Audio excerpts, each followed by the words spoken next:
extending your comfort zone and pushing past what is a reasonable work-life balance is rewarded.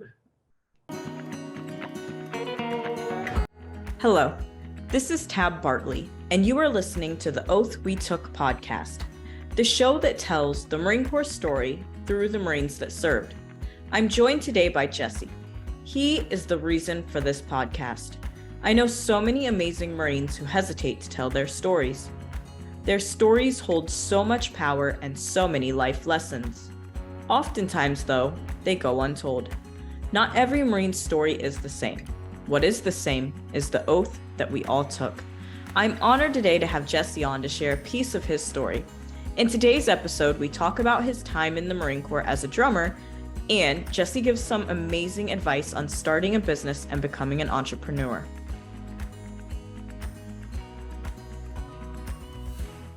Jesse, thank you for joining me today. Tab, thanks so much for having me. It's really a delight to have this conversation with you right after seeing you and meeting you in person, which was also wonderful. So I appreciate the opportunity to reflect back on the oath that we took and be on your show here. So thanks for having me. And I'm so excited for that. And yeah, most people I either have completely never met or I met them while I was in the Marine Corps. So it's cool to meet somebody like after the Marine Corps. And so the first question I have for everybody is, why did you decide to join the Marine Corps? Fantastic question. So my story starts back in Pittsburgh, which is where I was born, raised, where I went to college. And I had actually made a hard pivot from civil engineering, which was my first degree. And during that time going to community college, I was also involved with drumline and music very heavily. So I got into music through high school and kind of picked up playing drums, just as because my friends kind of convinced me to do so. But it turned into this snowball effect of progress. And I started, dare I say, almost getting addicted to progress because I saw myself getting better. It was something that I took naturally to. So as I was studying engineering, I was also marching in the University of Pittsburgh drumline. And their program is unique because they can have people who are in college around the Pittsburgh area take band as a credit. And I was studying at CCAC, but in the University of Pittsburgh marching band. So that was a unique opportunity. I had a core group of friends at a different university. And, that's when I really started to take hold of the drumming community, because I saw other people who were in that drum line, but were doing other independent ensembles like Drum Corps, WGI, Winter Guard International. And those are independent competitive groups that are very intense. They're over the summer or over the winter, Drum Corps in the summer. And basically you're just focused on learning a show and learning how to move across a field in coordination with a larger ensemble. So typically Drum Corps have 150 members and they travel the world and do shows, and you're basically living life on the road and thinking nothing about your skill sets, your habits, and refining the show. So early on, I got into the culture of just building habits and doing repetitions and really, really dialing that in. And, for anyone that knows anything about the marching activity, it's a derivative of the military. So like every marching band has some type of core foundation that was built upon the military traditions, cultures, and routines. Obviously parades, marching with drums, all of that is historically rooted in military culture. So I had always been fascinated with that connection. As I started getting more into competitive drumline, winning auditions in bigger and bigger ensembles, I met more people who were taking music seriously, or more than I was, just kind of doing it as a credit in college. And they were actually music majors. And that didn't occur to me as a viable option, right? Yeah. So I kind of made a counterintuitive career pivot at that time, studying engineering. I finished up that program, and then I'm like, I'm gonna study music. I'm gonna just say, this is what is, inspiring me right now. This is where my core group of friends, this is where I find the most fulfillment and joy and personal growth. So I naturally gravitated towards that. knowing full well that I'm taking a massive gamble, right? Because, at a first impression, or, at face value, studying music and pursuing a career in music doesn't typically yield the connotations of a high paying job and security. But at the ripe age of 21, that wasn't my main concern. I knew that I might have to work 10 times as hard, but that's what I wanted to do. So I transferred my credits. I went to the Indiana University of Pennsylvania. They have a top-notch music school there. That was the main draw, and a lot of the circles of friends that I had in Pittsburgh and in the competitive indoor drumline and drum corps units also happened to go there and study music. So it was kind of a nice segue to already have a group of friends and already be an academic sophomore transferring in. And I didn't get the audition the very first time. So to be in the percussion studio, you have to pass an audition. And coming from just a background of playing by ear, I wasn't actually professionally or I wasn't trained and to learn how to read music, to really understand what it took to study music. So I waited a year, took all my core credits, and then the second year I finally was able to pass the audition. Fast forward, got my degree in music performance and had already about 6 years of teaching experience. I taught a number of different high schools and college ensembles, as well as some of the world-class competitive ensembles that I was touring the world with. So that was the foundation upon which I was faced with a decision after I got out of college to say, what am I going to do now? And what are my options? So thinking back to the roots and understanding like how far can I take this activity? If I really applied myself, where is the ceiling? How do I get to the very top of this? And naturally, the idea of military bands came into the conversation. And a few of my mentors had suggested, it's like, hey, you're in great shape. You're really good at drums. This seems like it could be a good fit for you. It offers so many people stability. And just for people that are listening, the United States government is the #1 employer of musicians in all of the world. What? So, yes, the government, particularly the military, employs more musicians than any other organization in the world. See, when you say that, I'm like shocked, but then I'm like, wait, that actually makes complete sense. Like when you really think about it.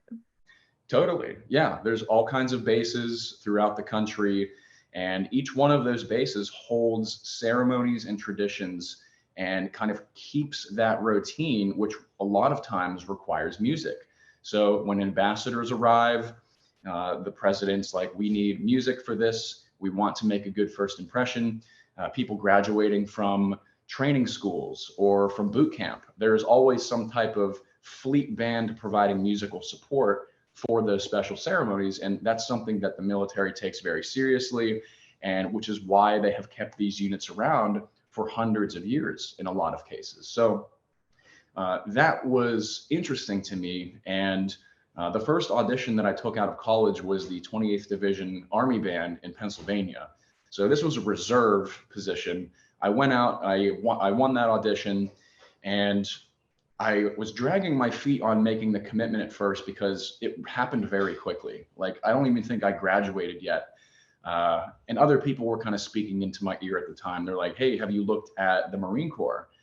And of course, the Marines care very much about their brand. They, they end up winning you over as kind of the tippy top, the few and the proud, to kind of quote the phrase that we love there. So that was appealing to me.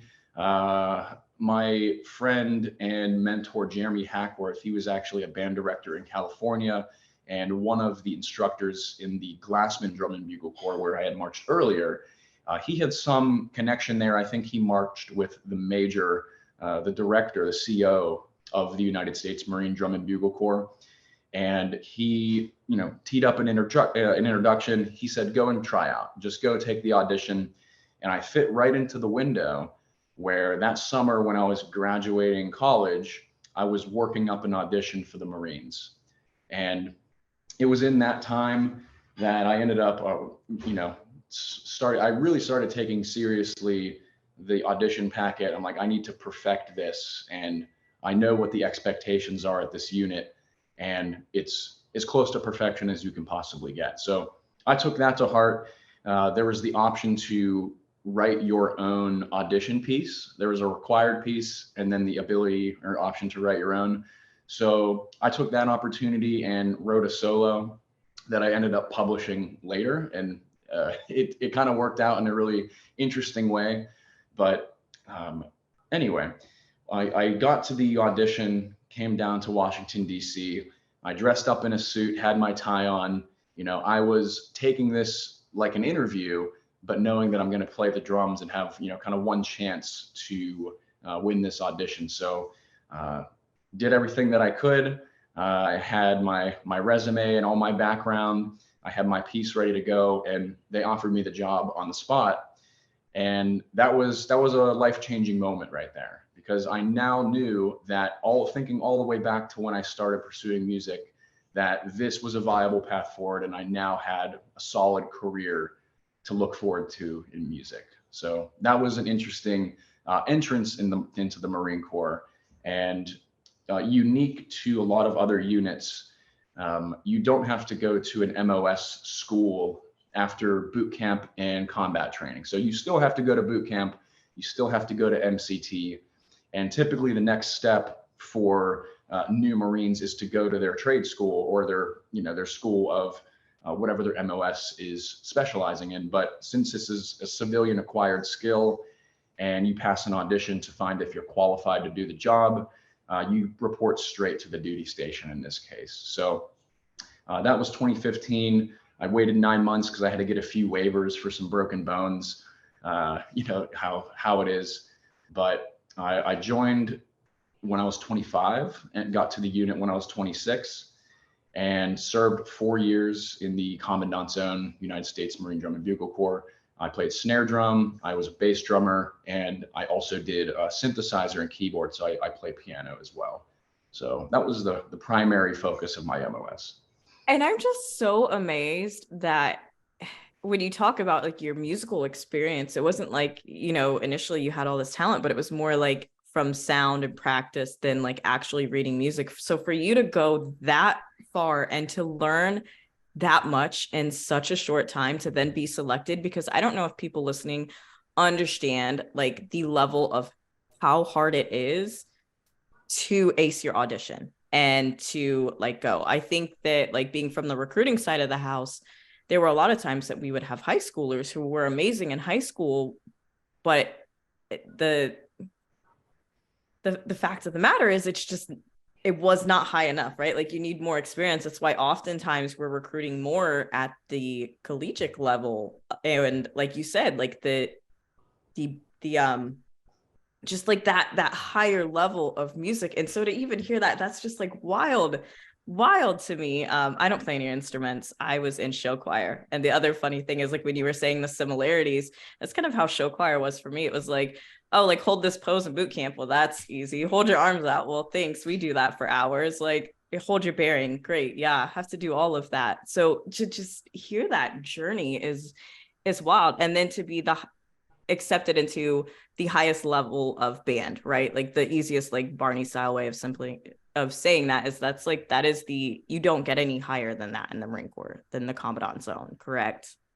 Specifically for the drum corps activity, that is correct. Now, I will point out that the Commandant Zone is a sibling organization to the President's Zone, which is also stationed at Marine Barracks, Washington. So arguably some people in the music world may say like that's the tippy top of the pyramid as far as musicianship goes. Typically people in the President's Own, have master's degrees and PhDs in music, and they're unique that they don't have a secondary combat role. So they're only musicians. That's their only job. They don't have to go to boot camp, and they start at E6. So it's a different realm, and they're kind of an exceptional unit. But yeah, in 1934, Congress instated the United States Marine Drum and Bugle Corps to supplement what they're doing ceremonially for the barracks, for the commandant, for all the ceremonies that happened around Washington, D.C. So that's the primary focus, is to be the outward representation of what the Marine Corps is. And like I said before, the brand that you're upholding and the tradition and the cultures, that is all reflected in the image and how you carry yourself and your uniform. I felt like I had a part-time job at a laundromat. I was ironing, painting my shoes black, making sure all of my buttons were vertical. You get 2 haircuts every week, and the standards are incredibly high for how you look, and for good reason. You're on camera, you're in front of the audience, you're traveling around the country and in the world in some cases, to be that outward facing presence. So everyone takes that job sincerely, in the fact that they know that even though we're not necessarily faced with combat situations, the stakes are high, and that the margin for error is incredibly low for how we have to execute our jobs. And how was that experience being stationed at 8th and I, and what were some of the, I guess, the aha moments, or the I can't even believe I'm doing this moments? Well, I mean, one of the hallmarks of Marine Barracks, Washington, is the Friday night parades. And it's called the Friday night parades because they happen on Friday night, go figure. And the ceremony and the routine have been the same for decades and decades and decades.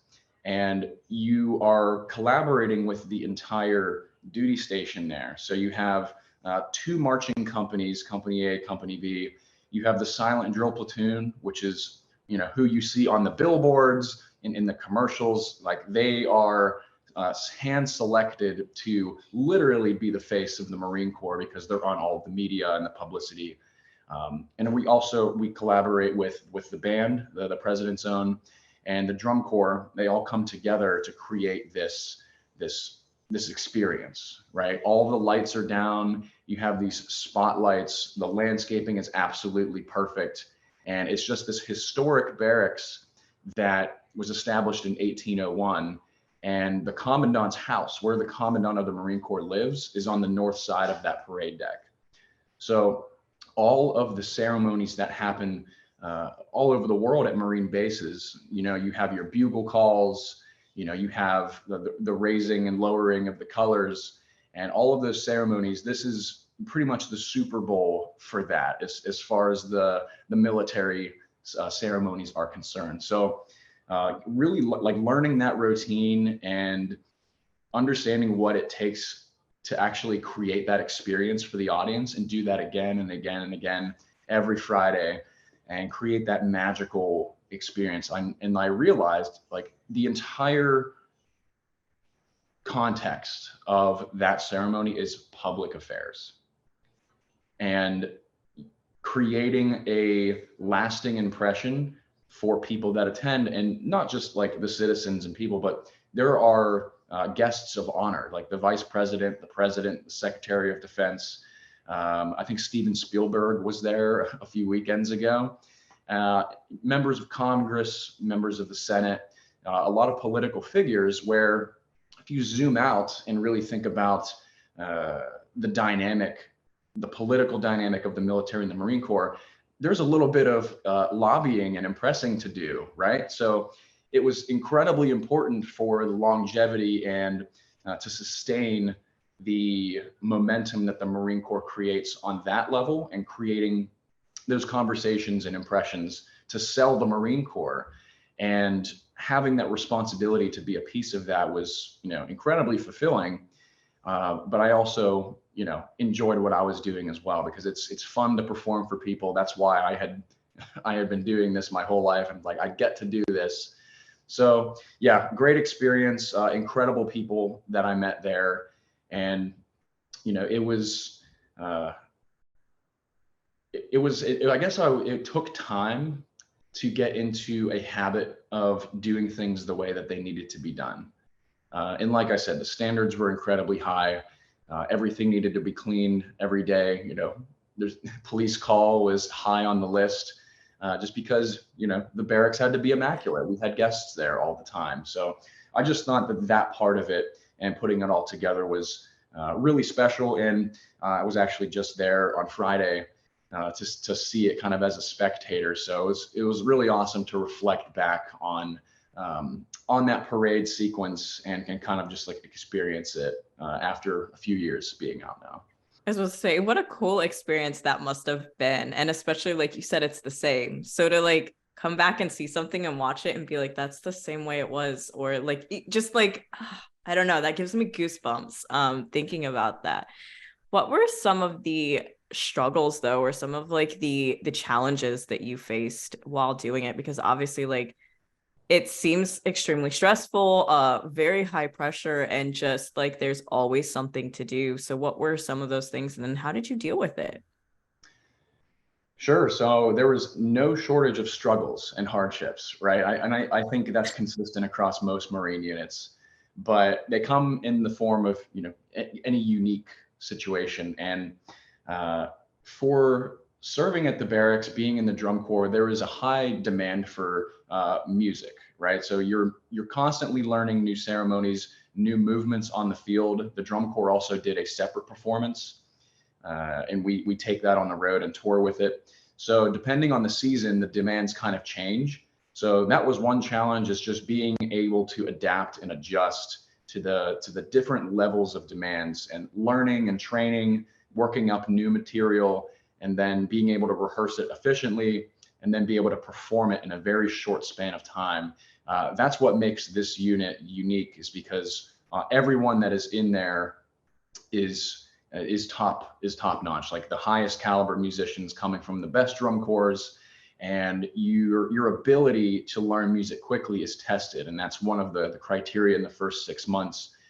You're put on mandatory rehearsals so that they can ensure that you're going to be able to keep up the pace. So on top of that musical demand, you have the physical demand of carrying a drum, in my case. So the drums are not light, and you're wearing them almost every day, running across the field, doing many repetitions, a lot of times in the sun. And, that has its share of demands.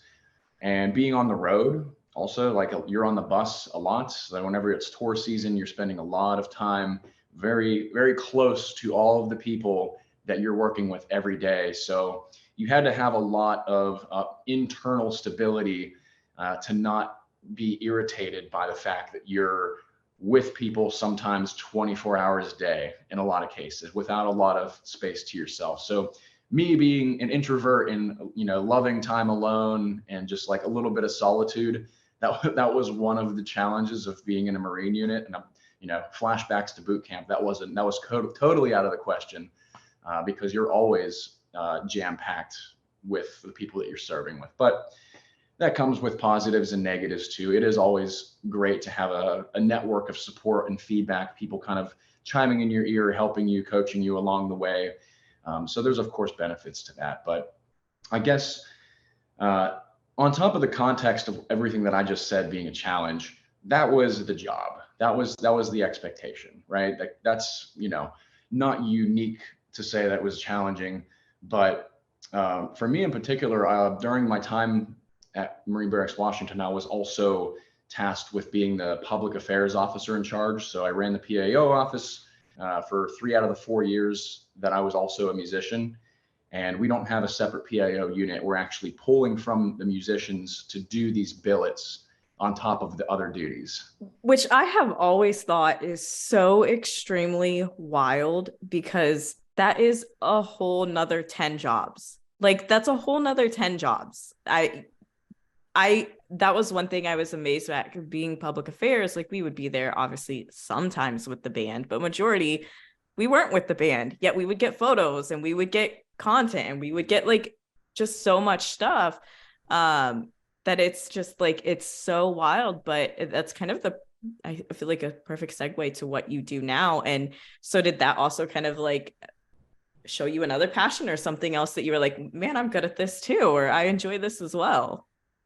Absolutely. I mean, it really is a perfect segue, because that's what I ended up doing a lot of, is the video production work, so managing social media, looking at the internal SOPs at how we can reasonably manage our workforce in the PAO office. Like how can we coordinate the schedules of music rehearsals, performances, pull the people out to capture the photos and the media while not detracting from the efficiency of that rehearsal or performance. So there's a lot of coordination to go on top of it. And of course, you are representing the Marine Corps on a massive audience. So online, like everything needs to be just as top notch and clean and well put together as you are in person performing in front of an audience. So I had some skill sets in video editing and production when I got into the Marine Corps, just because I had spent some time recording auditions, and with my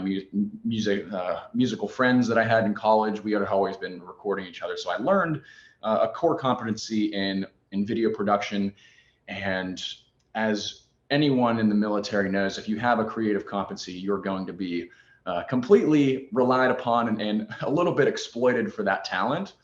So I quickly became the go-to guy if they needed a video. We need to create this commercial for the Silent Drill Platoon, and we need it by next week. So that was the context where I'm like, all right, no direction, very few resources, and a really short timeline, and it needs to be really, really good.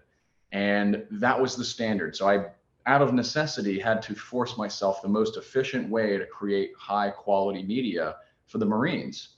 And over the course of my enlistment, I don't know how many videos I produced. It's probably between 20 and 30, but it ended up tripling the social media following of the unit. So that was significant as far as the metrics that we were seeing by laying into this a little bit more, because we are an outward facing unit. It's very important to do that. And I think accumulatively, I ended up having to tally this up for a fitness report. And I think I reached around 5 million people through the video campaigns. So that all goes into our visibility, our recruitment, a part of that outreach mission that you have. And, I ended up kind of hanging my hat on that and saying, okay, if I can do this under those conditions, I can probably fare pretty well in the civilian world, running my own video production company and applying those skill sets to the corporate world. So I did just that. As I was transitioning out, I started making some connections locally with some agencies, got my portfolio starting to build up. I was taking jobs just to get in the practice of working for civilian clients. And I had, luckily, a portfolio while I was in the Marine Corps to show for it. And as I started doing that, I started to kind of build trust with a clientele locally in DC. And yeah, in 2021, I officially established Sieff Studios and focused both on video strategy, which is kind of a consulting firm. Like, what are we doing with the videos? How are they created? What results mechanism do we have in place to prove that they're actually having an impact on your organization, which is a lot of what I did in the Marines, and also doing the production. So that was conveniently timed because that was right in the middle of the pandemic, and all of the attention had shifted towards the online space, doing hybrid events, creating content online. So I didn't have to do a lot of market research to know that this was a viable business plan to say, like, I'm going to create high quality media, for hiring organizations, for education, and for public service organizations. So I've been really lucky to have kind of a diverse portfolio over the past 2 years working as an entrepreneur. And was that some of your driving force for getting out of the Marine Corps, or did you have another reason for wanting to transition out of the Marine Corps? So the primary reason is I realized, as I was continually asked to do more of those projects, the math didn't add up with the amount of hours. Like, it wasn't apparent to the organization how long it actually takes to create great videos. So I was ending up working after work was over. So the balance was a bit off. And of course, it's no surprise, if you're a creative, there are boundaries that you have to stay within. So I felt some inherent limitations creatively of what I was actually able to do with my time. And, the Marines don't like coloring outside of the lines very much. So you had to be very strict with what the expectations are, which is, how it needs to be. And I just kind of realized that I could do a lot better I could do a lot more work. I had a little bit more to contribute to society than what I was able to do with inside of that unit.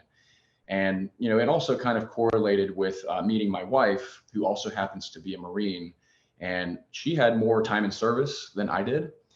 And we were kind of at a crossroads where we can't both be inflexible and have to have these regimented military schedules and PODs that we have to follow. And, to make that work logistically was a challenge. So me with my 4 years in and her with, I think, 10 years at the time, it made sense for me to make that transition out and, make my own schedule, be my own boss.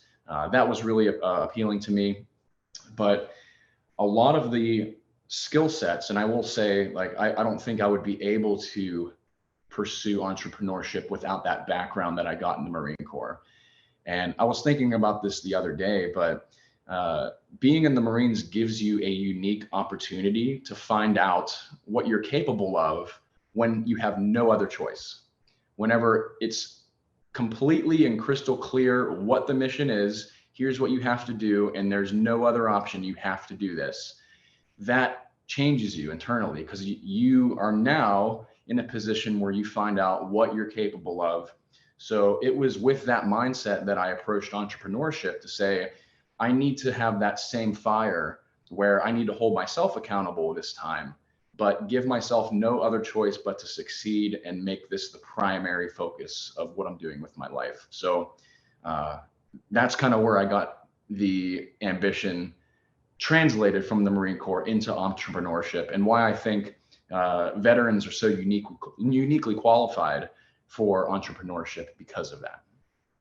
And you make a great point too. So as public affairs, specifically in that MOS and the combat camera and now it's Comstrat. I think I'm saying it right. Comstrat. It does exist. When you're in those jobs in that actual MOS, your leadership, I think, has a little better of an understanding of like what is required, but nobody outside of public affairs really understands the time and the what goes in to, like you said, creating videos or really creating anything. It's like anybody outside of that has zero clue. And I got out in 2018.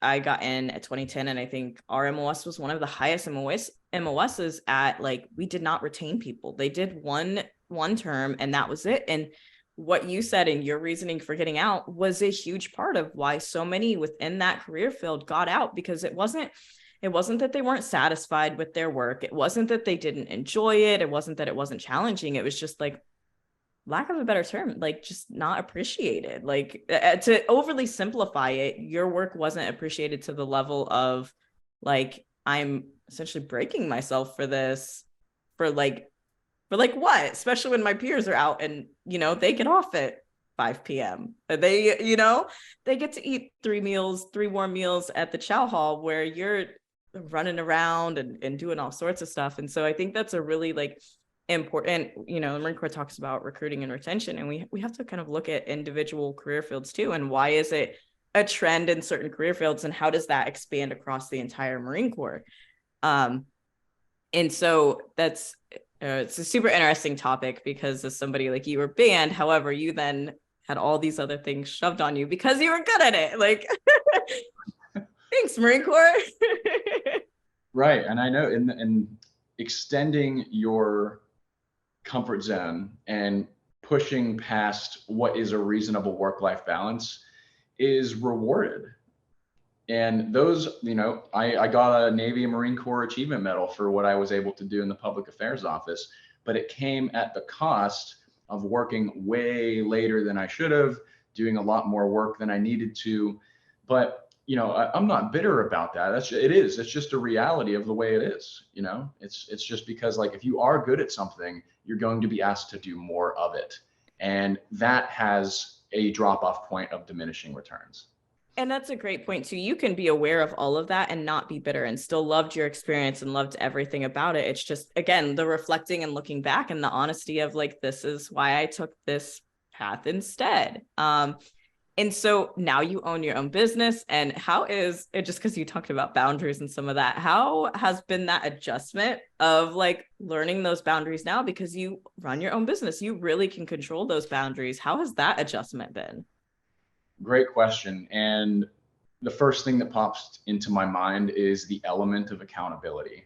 And you don't have a CO, an ops, a section leader. You don't have a group of people keeping you on track with what you need to do. And there's no consequences if you don't do that. So it's you that have to set the standard for your own activities. So you're making the plans of the day, and you have to look beyond that and say, like, what are the most important things that I need to do?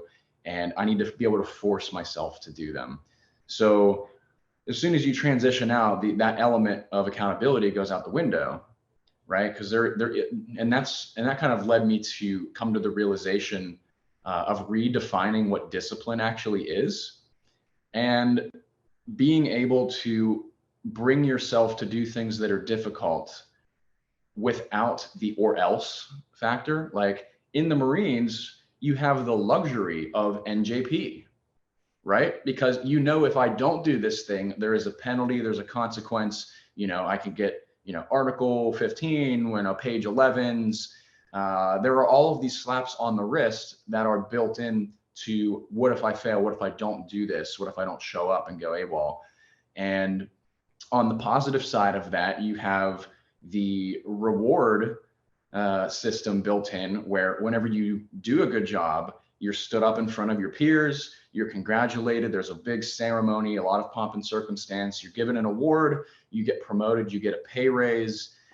So there's all these incentives that are baked into the military structure that we kind of take for granted, right? It's like your behavior is guided because they have all of the fundamental resources that are sustaining your life right now, and if you get married and you're getting BAH and that's what your family is relying upon, then that just amplifies the incentive and the power that the military has to guide your behavior in a certain direction, rewarding certain behaviors and punishing other behaviors. So with that in mind, whenever you're out of that context, and a lot of people will fall off the rails without those bumpers. So you have to be able to create your own bumpers, and you have to be able to be self-aware enough to know your weaknesses. And I think entrepreneurship is probably one of the best self-development opportunities that you can ever take, because, putting it very bluntly, your weaknesses and your shortcomings and all of the things that you're bad at are going to be highlighted and underlined, because those are the things that are going to hold you up. And it puts that front and center, and the self-growth happens whenever you do it anyway, without the punishment, because you can get away, It's like you can get away with anything if you're the boss and you run your own schedule. And it's like, there are no consequences if I don't do this, except for the fact that I'm not getting closer to the goals that I set out to do. So learning self-accountability, learning how to take care of yourself and find out, what is a work-life balance that I can sustain while still contributing, my highest level of contribution towards my new mission, which is helping my clients succeed, helping my business grow, supporting my family. So it was an interesting contrast going through that.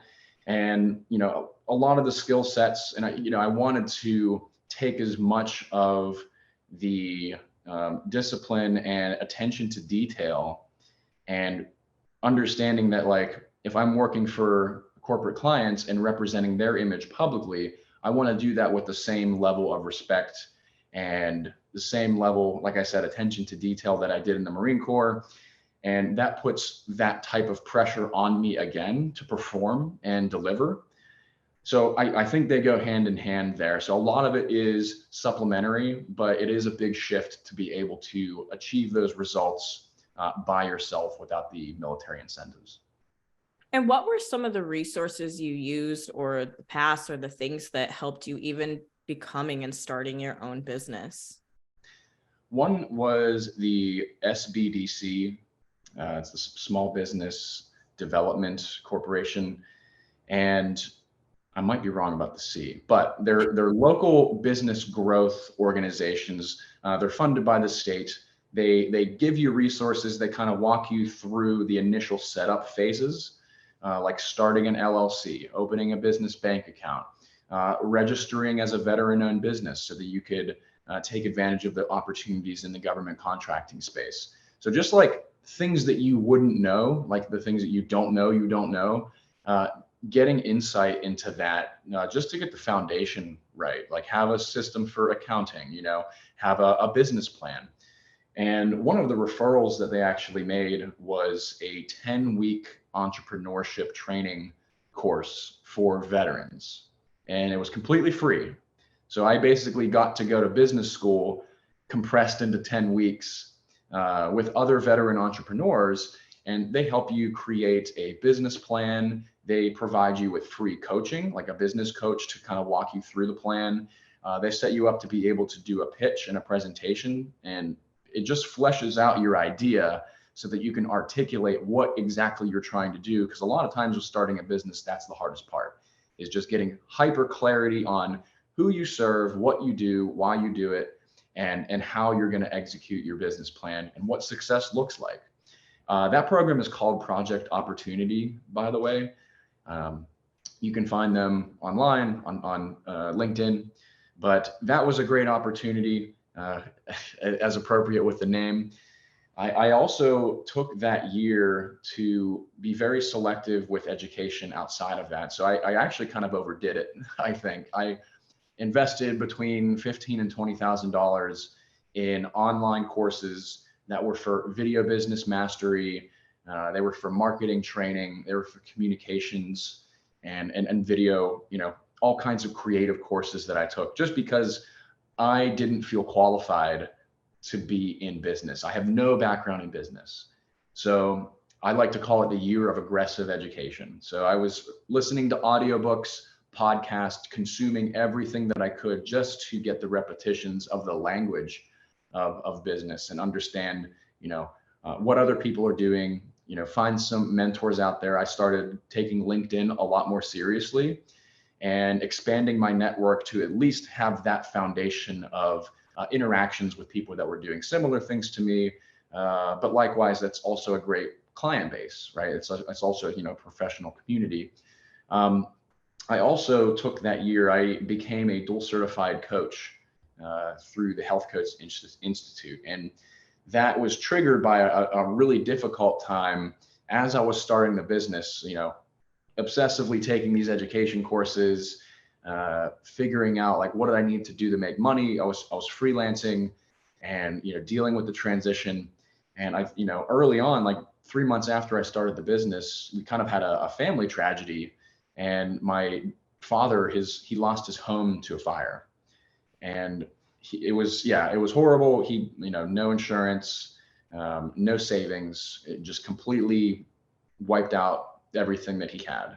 So my mental and emotional energy immediately shifted to how do I help my dad? We ended up starting a GoFundMe and, raising enough money to get him by for the next year. But honestly, that took a lot out of me. And I realized that I wasn't taking care of myself.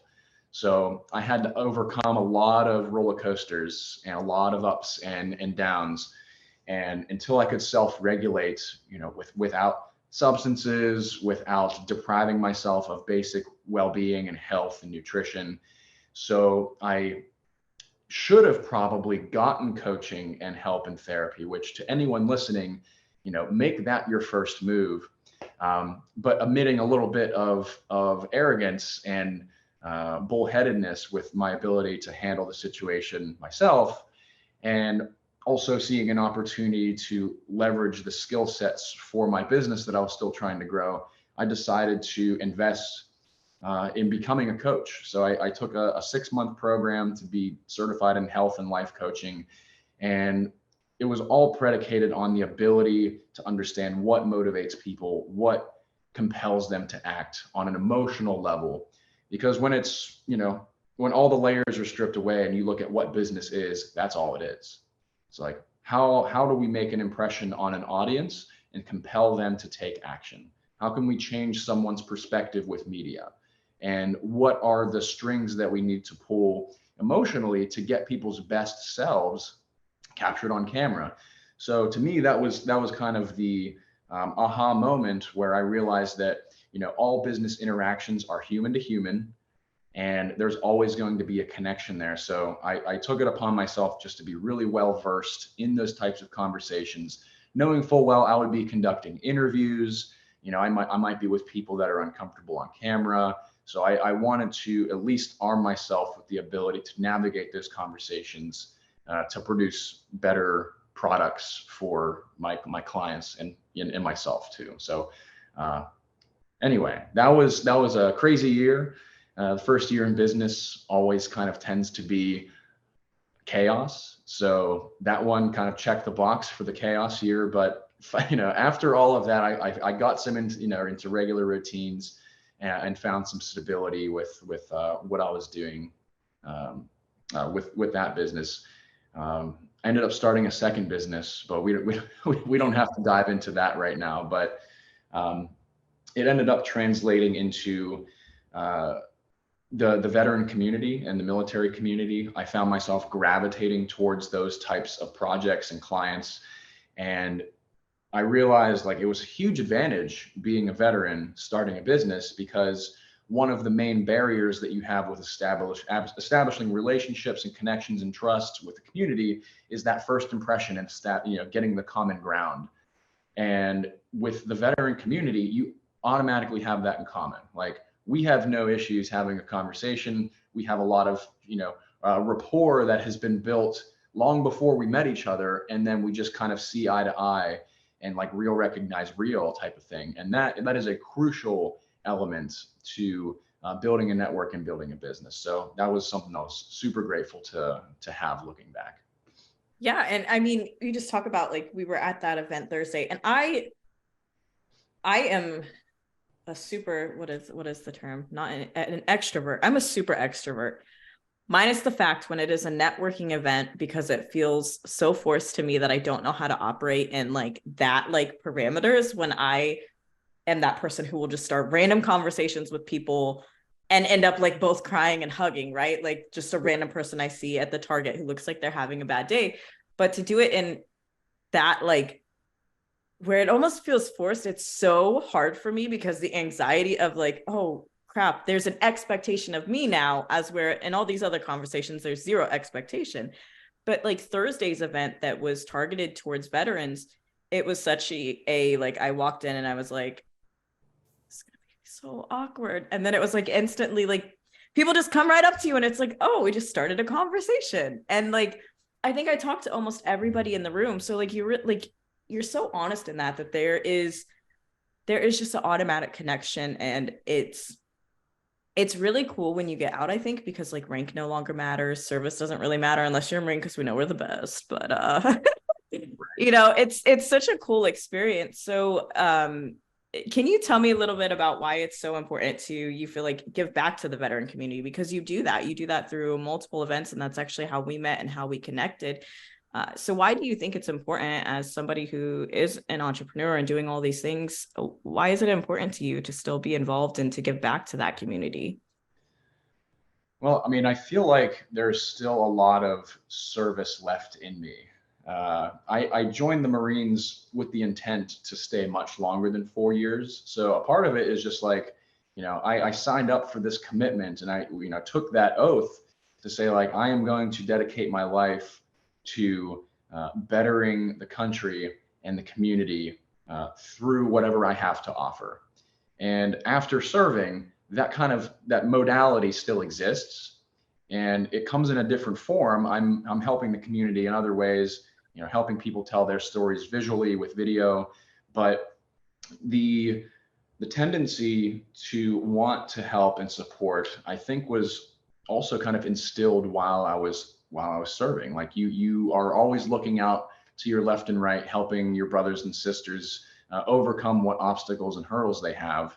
And in being someone that had the incredible fortune of being in a position to start my own business and having the risk tolerance to match and having the resources to actually get it off the ground, and being in a position where I can do that, I just feel that I owe it to other people that may not have that opportunity, and people that are trying to do similar things and help veterans, and being able to support their mission is kind of my mission, right? So I love the idea that the veteran community is much larger than your whatever unit that you came from.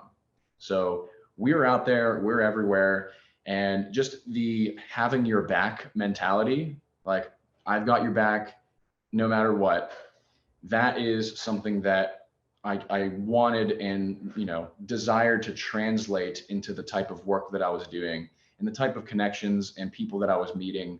And I love that. I think that's one of the best parts about being in the veteran community is you have that instinct and that habit in the back of your head to impulsively think of the other person's needs, perspectives, and ways that you can support them. And those are the type of people that I like to work with, quite honestly. So, for me, like I said, I enjoy working with those people. And, as far as fulfillment goes, I find that very fulfilling work, because there are a lot of vets out there that are struggling that really do need the support. So if I'm ever in a position where I can support someone that needs it, I feel it's my duty to do so, and to, at least take care of myself enough, right? Put your oxygen mask on first before assisting others. It's like knowing that I need to build this business completely solid. I need to be in a position where I can be generous and helpful, and, give my time and resources away to people that don't have those opportunities. That's kind of my North Star, is motivated by that, and the ability to support other people. That is utterly amazing. And so what advice would you give to a service member or veteran who is wanting to start a business or become an entrepreneur? What would be like the one main thing, if you could only tell them one thing, that you would tell them? The one thing that I would tell you is, if personal and self-care is not your number one priority, then you need a new plan. You absolutely need to take care of yourself, and it's not selfish to do that. And relentlessly, if you can be obsessive about anything, make it wellness, mental wellness, physical wellness, nutrition, keep in shape. We were really, really fortunate, and we didn't realize it, that we had monetary incentives to stay in shape in the military. And we had that kind of social pressure saying oh, what score did you get on your PFT? It's like, well, what was your CFT? And you're incentivized by promotion to stay in shape. Outside of the military, it's only you. And there's no better reason to keep yourself healthy than to be able to take care of other people. So if you want to set a good example for your family, for other people in the community, then don't be shy, don't be bashful, don't be embarrassed. Get into health and wellness and take care of yourself like it's nobody's business, right? That should be your number one focus, and everything else will come into place, because you'll face much less resistance to anything else that you want to do if your mind is clear and you're able to just function and exist without struggle. And you have the longevity. So invest in some biological capital, if you could put it that way. And before I ask the last question, is there anything that we didn't talk about that you would like to talk about today, or anything else that you would like to say? I would just say, in harmony with what I just said about taking care of yourself, socializing and social connection is on the Maslow's hierarchy of needs. So if there is something that is holding you back from reaching out or connecting with somebody, know that you're depriving yourself of something essential. And I can't stress the importance of that. And what we kind of mentioned with the networking events, there is a comfort zone where right outside of that is the growth zone. So a lot of times the things that are most uncomfortable those things lead to the highest degree of personal growth. So lean into the discomfort, get the repetitions doing whatever minimum effective dose of the thing that you really don't want to do. And know that by repetition, by getting into the habit of it, you'll remove the barriers that are kind of directing you towards the right way, right? This is where I get better. This is where I meet new people and have opportunities. So find out what that is and journal. I highly recommend journaling so you can actually quantitatively see your progress. It's like, oh, here's the thing that I don't want to do. I'm going to do it. Did I do it? Yes. And then you kind of have a scoreboard for getting into really good habits. So yeah, that's probably what I would leave people with, is just be aware of your own tendencies and do whatever it takes to push yourself slightly uncomfortable, but in the right direction. That is awesome. And you gave so much great advice, and I loved hearing your story, and I greatly appreciate it. And so the last question I have for you is, if you had to take the oath again, would you? Yes, I would. And I think if I was called upon to apply myself and it's like, hey, we need you, then that I got your back would kick into action, and I would step up to the line. So I definitely think so. I took an oath to my wife, who's an active duty Marine. So I'm currently fulfilling a version of that by supporting her and, in her service as well. But yeah, I enjoy being a veteran and being in the community, serving people how I can. But yeah, if it ever came down to it, if what was hitting the fan, then yeah, you can count on me. This is the Oath We Took podcast, and you just heard a piece of Jesse's story. You now know one more Marine and one more piece of Marine Corps history. His sacrifices matter. His stories matter. Not every Marine story is the same. We didn't all join the military for the same reason. What is the same is the oath that we all took. An oath that easily could have ended in death, and for some, it did. So listeners, instead of asking you to thank a Marine for their service, I'm going to challenge you to continue to listen to their stories instead.